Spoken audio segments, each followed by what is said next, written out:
Untuk mengulas pencapaian dan catatan 1 tahun pemerintahan Jokowi Amin, sudah bergabung bersama kami politikus Partai Golkar Misbahkun dan sebelumnya Ketua DPP PKS Mardani Alisera menginformasikan dapat bergabung namun hingga kini tidak bisa dihubungi. Kita sahabat terlebih dahulu Pak Misbahkun, selamat sore, Assalamualaikum.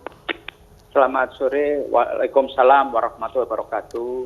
Baik, terima kasih atas waktunya Pak Misbahkun. Kita tahu Pak Presiden Jokowi dan Ma'ruf Amin sudah memasuki 1 tahun usia pemerintahannya di periode ini dan kita tahu program-programnya banyak yang sudah berjalan, diantaranya pembangunan infrastruktur dan juga menyederhanakan birokrasi. Adapun yang masih kontroversial yaitu Undang-Undang Cipta Kerja. Tanggapan Anda seperti apa Pak Misbahkun? 1 tahun pertama pemerintahan Pak Jokowi periode kedua bersama Kiai Haji Ma'ruf Amin ini menghadapi tantangan yang tidak mudah dan sangat berat karena kita menghadapi pandemi dan pandemi COVID-19 ini tidak cuma dihadapi oleh bangsa Indonesia tapi oleh seluruh dunia.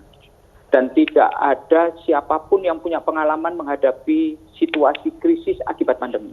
Karena ini pertama kali terjadi dalam peradaban manusia.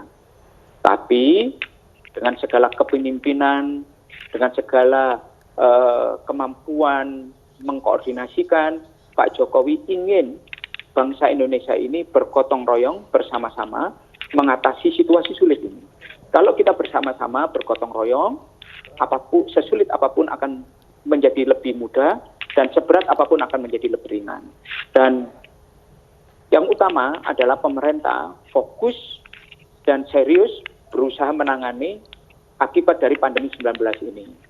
Baik itu di sektor kesehatan, sektor ekonomi, sektor sosial dan sebagainya, dan pemerintah menunjukkan keseriusannya untuk itu. Begitu pandemi itu mulai masuk di Indonesia di bulan Maret, tanggal 31 Maret, Presiden sudah membuat Perpu mengenai penanganan COVID dan bagaimana stabilitas sektor keuangannya. Karena pemerintah kemudian dengan Perpu itu pemerintah mempunyai dasar dan mempunyai landasan hukum untuk mengambil langkah-langkah kedaruratan, baik itu berkaitan dengan anggaran negara, yaitu APBN 2020, yang pada saat disusun itu belum menghadapi pandemi, kemudian dilakukan realokasi dan refocusing. Berikutnya, pemerintah menyiapkan program pemulihan ekonomi nasionalnya melalui program PEN. Dan ini menjadi upaya serius yang sungguh-sungguh dari pemerintah, bagaimana menyelesaikan masalah kesehatan dan kemudian dampak dari masalah pandemi itu di sektor ekonomi, sektor sosial. Pemerintah memberikan alokasi anggaran yang sangat besar sekali di sektor sosial untuk memberikan bantalan kepada masyarakat, baik itu di sektor PKH, bagaimana masyarakat yang kena PHK dengan kartu prakerja, dan bagaimana kemudian bantuan-bantuan pangan, bantuan sosial, BLT, termasuk bantuan penghasilan bagi masyarakat yang terkena dampak, bagi mereka yang bergaji di kisaran 5 juta, itu digelontorkan oleh pemerintah. Termasuk memberikan bantuan subsidi listrik gratis untuk 450 dan sebagian dari 900 watt. Ini adalah upaya yang sungguh-sungguh. Artinya apa? Pemerintah sangat serius menangani ini. Baik, kalau dari pemulihan ekonomi sudah disiapkan secara matang, kalau dari Undang-Undang Cipta Kerja yang saat ini masih menjadi polemik seperti apa, Pak Misbahkun? Begini, polemik ini karena masyarakat baru menyadari sepenuhnya bahwa undang-undang ini adalah sangat struktural. Pak Jokowi ini kan dikenal sebagai seorang pemimpin yang mempunyai ide-ide besar dan kemudian hambatan-hambatan itu sangat struktural. Dari siapa? Dari sisi regulasi. Periode pertama Pak Jokowi ada 16 paket ekonomi yang diluncurkan dan semuanya menghadapi sebuah benturan-benturan tumpang tindih aturan. Dan ini sering disampaikan oleh Pak Jokowi dalam pidato-pidato beliau, baik itu di masyarakat, di sidang kabinet, maupun dari seluruh stakeholder bangsa. Dalam banyak kesempatan beliau menyampaikan. Beliau merasa bahwa kesabaran beliau habis karena tumpang tindih aturan ini.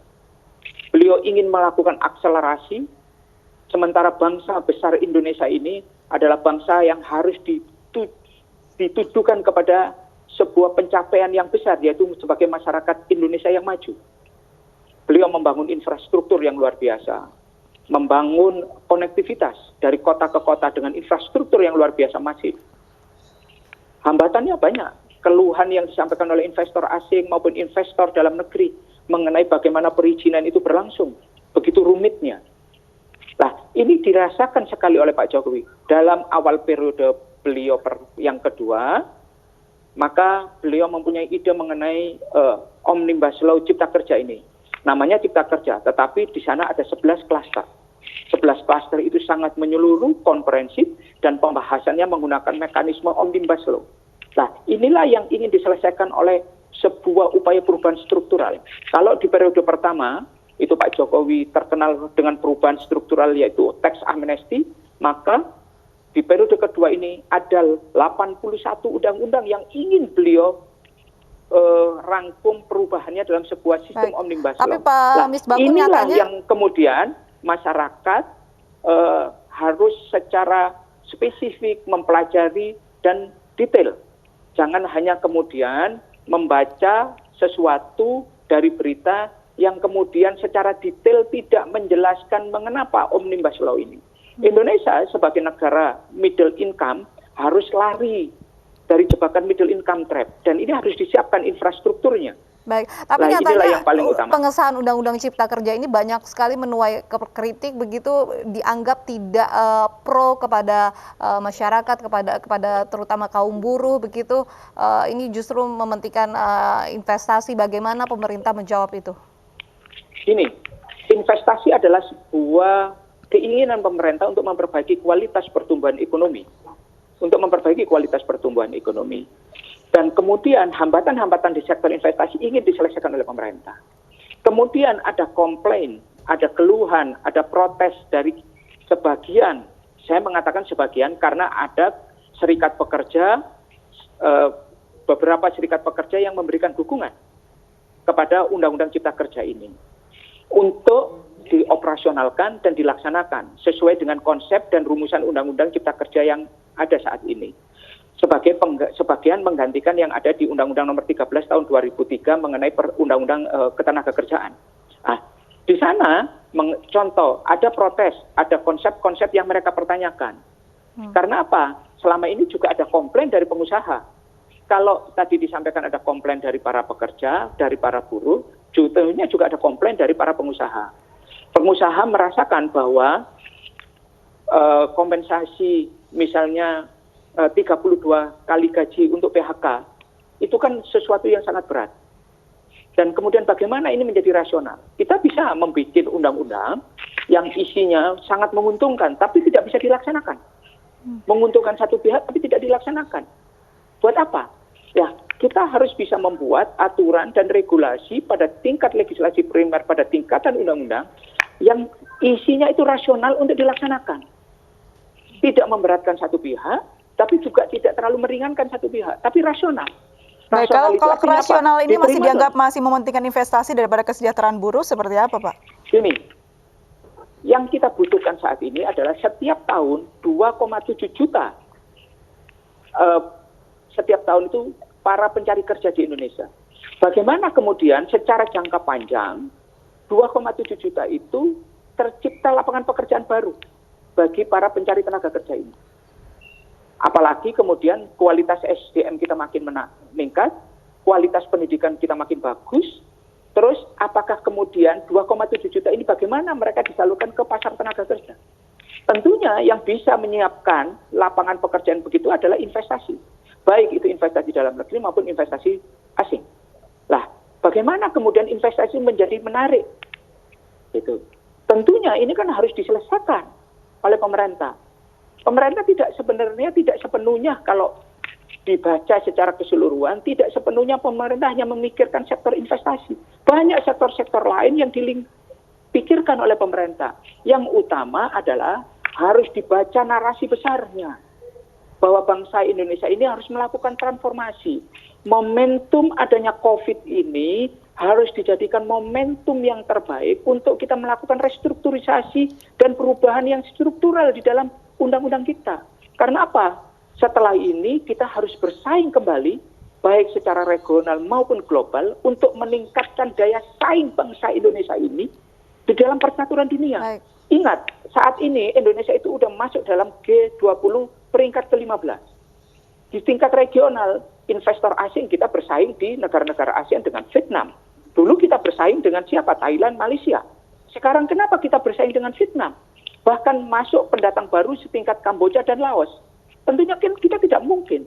Apalagi Indonesia ini adalah negara terbesar di ASEAN. PDB ASEAN ini 50% lebih itu berasal dari Indonesia. Baik. Pak Misbakun, ini berhasil atau tidaknya pemerintahan di 1 tahun Jokowi Amin ini tentunya kita lihat dari tingkat kepuasan masyarakat begitu. Survei dari Indikator Politik Indonesia, 55% masyarakat menilai kondisi ekonomi tanah air saat ini buruk begitu. Buruknya ekonomi Indonesia mulai terjadi Mei 2020 saat virus COVID-19 melanda Indonesia. Gini, apa yang disampaikan oleh survei itu kan adalah sebuah sinyal bahwa pemerintah harus bekerja lebih keras untuk memperbaiki sektor ekonomi. Untuk memperbaiki sektor. Tentu masyarakat juga harus sadar sepenuhnya bahwa ekonomi yang terpapar akibat pandemi ini kan adalah efek lanjutan dari COVID-19. Bayangkan, ekonomi kita tiba-tiba sedang dalam situasi berjalan dengan sangat baik, usaha berjalan sangat baik, tiba-tiba datang pandemi di mana ada PSBB, ada istilah pembatasan sosial dalam skala besar, masyarakat tidak boleh keluar, ada social distancing, ada physical distancing, itu yang membuat aktivitas ekonomi kita terbatasi. Baik. Lahirlah new normal. Lah, bagaimana kemudian mengantisipasi kegiatan ekonomi dalam new normal ini? Pasti kita harus mengantisipasinya dan menyiapkan protokolnya. Baik. Bagaimana Kita lihat protokol kesehatan berjalan dan ekonomi juga tetap berjalan. Pak Misbakun, kita lihat pandangan dari Ibu Eni Srihartati dari Indef. Ibu melihat 1 tahun pemerintahan Jokowi Amin ini apa catatan pentingnya? Iya, Mbak. Jadi kalau kita bandingkan dengan periode pertama 5 tahun yang lalu, memang tanpa pandemi pun memang perekonomian kita 5 tahun terakhir mulai menunjukkan penurunan. Jadi kalau kita lihat 2018 ke 2019 atau bahkan dari mulai 2018 ya, kita menghadapi yang namanya stagnasi pertumbuhan ekonomi. Jadi pemerintah berkali-kali mentargetkan pertumbuhan di atas 5,1%, tapi selalu direvisi. Dan terakhir juga di 2019 sebelum pandemi, kita targetnya waktu itu 5,4, direvisi menjadi 5,3, lalu direvisi lagi menjadi 5,1. Toh akhirnya juga hanya berada di 5, sekian gitu kan, di bawah 5,1% gitu. Itu yang pertama secara makro. Nah, secara sektoral ini pertumbuhan ekonomi yang paling mempunyai prime mover terhadap pertumbuhan ekonomi itu sektor-sektor real, terutama sektor industri. Kita terus-menerus mengalami yang namanya deindustrialisasi yang luar biasa. Jadi 2019 sebelum pandemi, pertumbuhan industri kita atau sektor industri manufaktur kita hanya di kisaran 4,5%. Nah, begitu pandemi semakin parah, kemarin minusnya lebih dari 5% gitu. Nah, sehingga sebenarnya memang sebelum pandemi pun ini perekonomian ya tidak hanya Indonesia sebenarnya, seluruh perekonomian dunia kan memang menghadapi penurunan. Jadi kalau kita lihat pertumbuhan global pun kan juga 2-3 kali direvisi oleh berbagai macam lembaga internasional gitu.